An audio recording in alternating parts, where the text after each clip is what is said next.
High to all. कई बार आप लोगों ने देखा होगा कि रिजर्वेशन को लेकर जो विवाद होते हैं वो पहुंच जाते हैं सुप्रीम कोर्ट तक। तो सुप्रीम कोर्ट के द्वारा अपने 2 जजमेंट सुनाए गए, जिसमें पहला जजमेंट इनके द्वारा बोला गया है कि अगर कोई भी ऐसा कैंडिडेट है जो कि रिजर्व कैटेगरी से बिलोंग करता है, जैसे कि SC, ST, OBC, और इन लोगों ने अगर मान लीजिए फॉर्म फिल किया है और उस टाइम पे अपनी कैटेगरी यानी कि रिजर्वेशन का फायदा नहीं उठाया है, तो वो जनरल कैटेगरी के अंदर ही माने जाएंगे। ऐसा नहीं है कि फॉर्म उन्होंने भरा तो उस टाइम पे जनरल को सेलेक्ट कर लिया, उन्होंने अपनी कैटेगरी का कोई बेनिफिट नहीं लिया और बाद में जब लिस्ट आए उसमें वो कहने लगे कि अरे मैं तो SC से हूं या ST से हूं या OBC से हूं। तो ऐसा नहीं हो सकता। आपने जब फॉर्म भरा है, अगर आपने तब बेनिफिट्स नहीं लिए हैं तो आपको बेनिफिट्स बाद में नहीं मिलेंगे।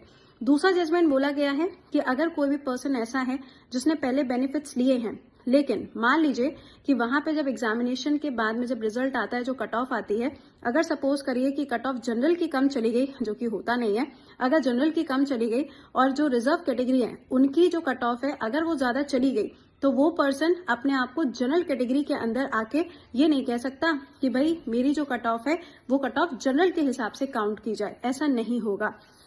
यानी कि जो पर्सन रिजर्व कैटेगरी में है वो अगर रिजर्व कैटेगरी के अंदर अपना फॉर्म भरता है तो उसको वही बेनिफिट्स मिलेंगे।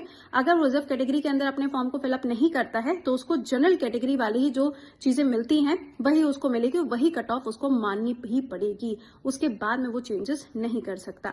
ये 2 पॉइंटर्स हैं जो भी हाल ही में सुप्रीम कोर्ट के द्वारा दिए गए। अब आप मुझे बताइए, रिजर्वेशन फंडामेंटल राइट्स के अंदर कौन कौन से आर्टिकल के कौन से क्लॉज में आता है? कॉमेंट के अंदर लिख के बताइएगा।